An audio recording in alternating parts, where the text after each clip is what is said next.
ரகங்கள் பலவிதம், ஒவ்வொன்றும் உலகத்தரம். தமிழக உற்பத்தியில் உங்கள் Anuj tiles. Plan your next summer escape with Rand Royal Tours. MCR Pure Cotton Club, formals and casual shirts. கன்னியாகுமரியோட காங்கிரஸ் பாராளுமன்ற உறுப்பினரான திரு விஜய் வசந்த் அவர்கள் அவரோட எக்ஸ்வலர் பக்கத்துல ஒரு பதிவு ஒன்று போட்டிருக்காரு. சூரத்ல ஒவ்வொரு நாளும் 400 கிலோ போலி பன்னீர் பால் இல்லாம வெறும் பாமாயில் ரசாயனங்கள் மற்றும் தொழிற்சாலை அமிலம் கலந்து அப்பாவி மக்களுக்கு வழங்கப்படுறதாகவும் இத நன்கு யோசிச்சு பாருங்க அப்படிங்கிற மாதிரியும் வெறும் 2 வருஷத்துல 3 லட்சத்துக்கும் அதிகமான கிலோ இந்த விஷயம் புழக்கத்துல விடப்பட்டிருக்கிறதாகவும் நம்ம காப்பாத்துறதுக்காக உருவாக்கப்பட்ட அமைப்பு அப்படின்னு சொல்லப்படுதே தவிர இப்போ பொதுமக்களோட சீற்றத்துக்கு இந்த விவகாரம் வெளிச்சத்துக்கு வந்த பிறகுதான் முதல் தகவல் அறிக்கைகள், அதாவது FIR பதிவு செய்யப்பட்டிருக்கு அப்படிங்கிற மாதிரி சொல்லியிருக்காரு. இது சேதங்களை கட்டுப்படுத்தக்கூடிய ஒரு அப்பட்டமான தந்திரம் அப்படிங்கிற மாதிரியும், இது வெறும் அலட்சியம் மட்டும் இல்ல, இது பொறுப்புணர்வின் முழுமையான சரிவு. ஒழுங்குமுறை அதிகாரிகளின் கண்ணு முன்னாலேயே இந்த மாதிரி எத்தனை மோசடி கும்பல்கள் செழிச்சிட்டு வராங்கன்னு தெரியுமா அப்படிங்கிற மாதிரி ஒரு கேள்வியும் கேட்டிருக்காரு. இந்த நாட்டுல உணவு பாதுகாப்பு ஒரு கேலி கூத்தா இருக்க கூடாது அப்படிங்கிற மாதிரியும், மக்களோட ஆரோக்கியம் ஒரு துணை சேதம் அல்ல அப்படிங்கிற மாதிரி தன்னோட காட்டத்தை வெளிப்படுத்தி இருக்காரு. இந்த இதுவே ரெகக்னைஸ் பண்ணியிருக்காங்கன்னா அது வந்து நேரில் பெரிய விஷயம் தான் சொல்லுவேன். இப்போ தந்தையோட மறைவுக்கு பிறகு அந்த டைம் பேசினாங்க. ஸோ அந்த குடும்பத்துக்கு தான் நாங்கள் வந்து சில விஷயங்கள் பண்ண வேண்டியது இருக்குங்கிற மாதிரி காங்கிரஸ் சில தலைவர்கள் பேசினாங்க. ஸோ எளிமையாக நடந்துருச்சு அவங்களுக்கு இந்த சீட் வந்தது இல்லை அப்படின்னு நம்ம சொல்ல முடியாது. ஏன்னா வந்து அதாவது அப்பாவோடைய தொண்டு காங்கிரஸ் கட்சிக்கு பார்த்தீங்கன்னா வந்து ஈடு கொடுக்க முடியாத ஒரு தொண்டு. கட்சிக்கு மட்டும் இல்லை, மக்களுக்கும் சரி, சமுதாயத்துக்கும் சரி, அதே மாதிரி வந்து வியாபாரிகளுக்கும் சரி. ஸோ அவங்களோட ஜேர்னி வந்து ஒரு பெரிய ஜேர்னி. அவங்களுடைய கனவு ஃபுல்ஃபில் ஆனது 2019 ஒரு MP ஆகி அவங்களுடைய அந்த டேர்மை முடிக்க முடியாமல் அவங்க வந்து கொரோனாவால் பாதிக்கப்பட்டு இறந்துட்டாங்க. இதில் வந்து என்னென்னா வந்து அந்த டைமில் தான் வந்து எனக்கு வந்து அப்பாவோட கனவுகளை நிஜமாக்கணும். ஏன்னா அது வரைக்கும் இருக்கும்போது நம்ம ஒரு ஃப்ரண்ட் ரன்னராக இல்லவே இல்லை. நான் வந்து அரசியல்னாலும் அப்பா கூட ஈடுபாட்டில் இருந்தேன். நான் ஃபஸ்ட்டு அப்பா மேயர் எலெக்ஷன்லேருந்து கேம்பெயின்ஸுக்கு போயிருக்கேன். அப்போ காலேஜ் ஸ்டூடெண்ட் நான். ஸோ அந்த மாதிரி நம்ம பிஹைண்ட் இதில் அப்பா இப்படி பண்ணலாம்ப்பா அப்படி பண்ணலாம்ப்பான்னு கன்னியாகுமரி வரும்போது நாங்கள் ரொம்ப இன்வால்வாக இருந்தோம். ஃபார் எக்ஸாம்பிள் பார்த்தீங்கன்னா வந்து நோவல் டாட்டா அவர்களை பார்த்து வந்து TCS கொண்டு வரணும்னு கேட்டோம். அதே மாதிரி ஒரு ஜப்பான் நிறுவனத்தோட வந்து கடல் சீத்தத்தை எப்படி பண்ணலாம்னு பேசினோம். அப்பா வந்து முயற்சி எடுத்து ஏர்போர்ட்டே வர ஃபீஸிபிலிட்டி இல்லைன்னு சொல்லும்போது ஒரு எக்ஸ்பர்ட்ஸை கூட்டு வந்து அவங்கள டெல்லி கூட்டு போய் வாங்கி இட்ஸ் ஃபீஸிபிள்னு சொல்லி ஃபஸ்ட் ஃபேஸ் பண்ணி செகண்ட் ஃபேஸ் ஓகே. ஸோ இந்த மாதிரி ஒரு விஷனோட போயிட்டு இருக்கும்போது திடீர்னு மறைந்தவொடனே ஐயோ அது பண்ண வேண்டிய கடமை நம்மளுடைய கடமைன்னு நான் சொல்லுவேன். ஒரு தந்தையை விட்டு போன பணிகளை மகனாக செய்ய வேண்டியது, அது குடும்ப ரீதியாகவும் சரி, வசந்தன் கோவாக இருந்தாலும் சரி, சமூக பணியாக இருந்தாலும் சரி, வந்து இது எனக்கு செய்ய வேண்டிய கடமைன்றது எடுத்து உங்களுக்கு அந்த கடமையை அதை நம்ம பண்ணணுங்கிற ஒரு ஆசையும் கடமையும் இருக்குது. பட் கட்சிக்குள்ளே அதை முழுமையாக ஒத்துக்கிட்டாங்களா? கட்சிக்குள்ளே வந்து முழுமையாக ஒத்துக்கிட்டாங்கன்னா நான் வந்து மறைந்த பின்பு நான் உள்ளே வரல. அதுக்கு முன்னாடி பார்த்து AICC மெம்பராக இருந்திருக்கேன், ஆர்ப்பாட்டங்களில் கலந்துருக்கிறேன், நிகழ்ச்சிகளில் கலந்துருக்கேன். ஏன்னா அப்பா ஃப்ரண்ட் ஹேண்ட் இருந்தாலும் நம்ம தெரியல. நிறைய பேர் கேட்டால் நீங்கள் கட்சியில் என்ன இருந்தீங்க சார், நான் இதில் இருந்தேன் பாருங்க அப்படின்னு ரெஃபரன்ஸ். ஓகே நீ இருந்திருக்கீங்களான்னு ஒரு இது வந்து அப்பா மறைவு பின்பு வந்து நம்ம தெரிஞ்ச உடனே ஒரு லைம் லைட்டில் வந்த மாதிரி. நடுவில் கார்த்தி சிதம்பரம் அவர்கள் கன்னியாகுமரி தொகுதிக்கு வந்து பிரியங்கா காந்திக்கு விருப்ப மனு கொடுத்தாரு இல்லையா? அப்போ எப்படி இருந்துச்சு அது? அப்போ எனக்கு என்ன தோணுச்சுன்னா, ஓகே கட்சிக்குள்ள முன்னாடியே அதுக்கு முன்னாடியே பேசிட்டு இருந்தாங்க, விஜய் வசந்துக்கு தான் தொகுதி கொடுக்க போறாங்க அப்படின்னு பேசிட்டு இருக்கும்போது இந்த ஒரு நிகழ்வு நடந்தது. கட்சிக்குள்ள அப்போ ஒரு சப்போர்ட் இல்லாம இருக்கும் அப்படி ஒன்று. அதாவது அதுக்கு தான் பேர் விருப்ப மனுன்னே வச்சிருக்காங்க. அவங்க விருப்பப்படுறவங்கள வந்து இது பண்ணுறது தான் விருப்ப மனு வச்சிருக்காங்க. ஏன்னா வந்து அப்பா போட்டியிடும் போது ராகுல் காந்தி அங்கே போட்டியிடும் சொல்லி விருப்ப மனு கொடுத்தவங்களும் இருக்காங்க. ஸோ அதனால அந்த விருப்பத்தை வந்து ஒரு அகில இந்திய தலைவர் நம்ம தொகுதியில் கன்னியாகுமரி வந்து காங்கிரஸோட கோட்டையாக இருந்த ஒரு இது, காமராஜர், குமரி அனந்தன் இவங்கெல்லாம் வெற்றி பெற்ற ஒரு இது, டென்னிஸ் எல்லாருமே வெற்றி பெற்று ஒரு காங்கிரஸோட இதாக இருந்தனால அந்த ஒரு பலம் இருக்கிறதுனால வந்து பண்ணால் நல்லா இருக்கும்ன்ற ஒரு இது. இப்போ சீட் கொடுத்தாச்சு, எந்த அளவுக்கு நம்பிக்கையா இருக்கீங்க?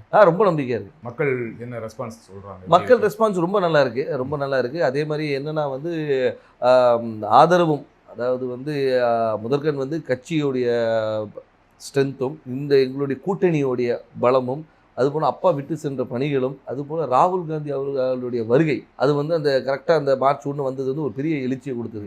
எங்கள் தொண்டர்கள் மத்தியிலும் சரி, பொதுமக்கள் மத்தியிலும் ஓகே நம்ம ஊர் வந்திருக்காங்க, அவர் பண்ண, அதாவது ஒரு தலைவராக வராமல் ஒரு தொண்டனாகவும் சராசரி மனிதனாக வந்தார். இப்போ நீங்கள் வந்து எல்லா தலைவரும் வராங்க, மீட்டிங் போகிறாங்க. அப்படி இல்லாமல் ரோட்டில் ஒரு டீ கடையில் நின்று ஒரு பையனை கூப்பிட்டு பேசி அவங்ககிட்ட ரன்னிங் இன்ட்ரெஸ்ட் இல்லைன்னா ஷூஸ் இருக்கா இல்லைன்னா ஷூஸ் வாங்கி கொடுத்து அனுப்புகிறேன்.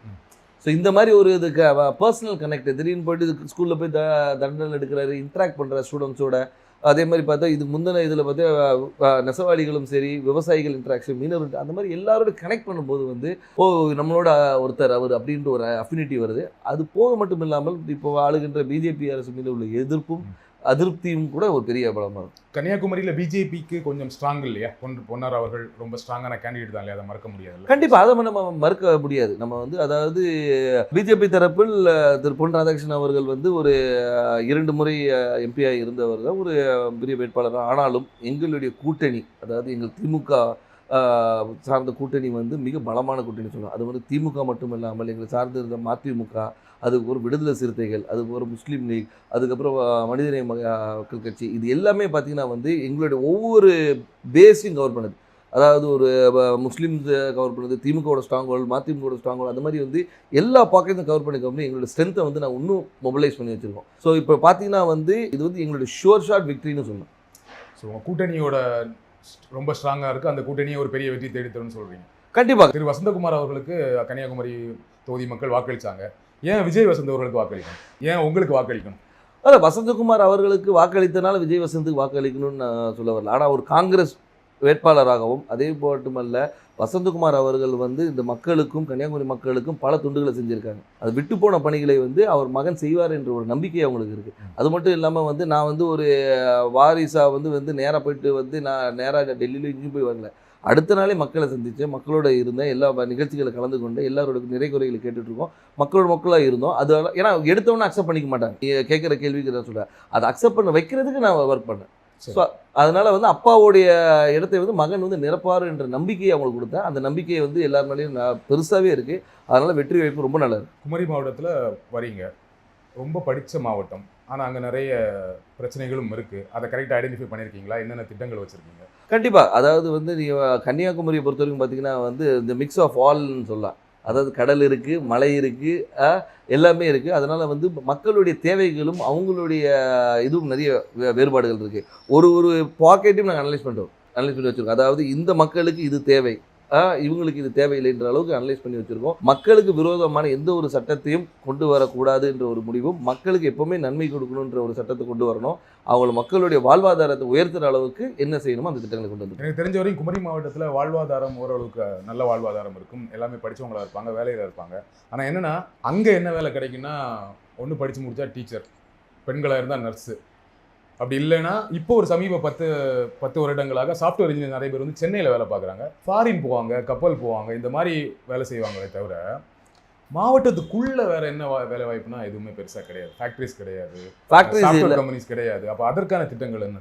அதற்கான திட்டங்கள் நிறைய கொண்டு வர திட்டங்கள் நிறைய இருக்குது. ஏன்னு சொல்லிங்கன்னா வந்து நீங்கள் சொல்கிற ரிக்குவயர்மெண்ட்ஸ் மட்டும் பார்த்தீங்கன்னா வக்கீல்களும் மாதிரி நிறைய இருக்குது, டாக்டர்ஸ் நிறைய இருக்கிறாங்க. நீங்கள் சொன்ன அது நர்ஸ் டாக்டர்ஸ். அது மட்டும் இல்லாமல் வந்து லிட்ரஸி ரேட் அதிகம் இருக்கிறதுனால வந்து இவங்க பல இடங்களில் ஸ்ப்ரெட் பண்ணியிருக்கிறாங்க. ஸோ அது மாதிரி தொழிற்சாலைகளை கொண்டு வரது வந்து ஒரு சில பாக்கெட்டில் கொண்டு வரலாம். நீங்கள் பார்த்தீங்கன்னா தொழிற்சாலைகள் வந்து ஒரு இடத்துல கூட, அதே மாதிரி கடற்புற கதை வந்து டெவலப் பண்ணுறது என்னென்ன கொண்டு வரணும். ஸோ தொழிற்சாலையை கொண்டு வருது. அதனால வந்து ஒவ்வொரு ஊர் இப்போ பார்த்தீங்கன்னா ரப்பர் ஃபேக்ட்ரி இருக்காங்க, ரப்பர் ஃபேக்ட்ரியை வந்து நம்ம டெவலப் பண்ணலாம்.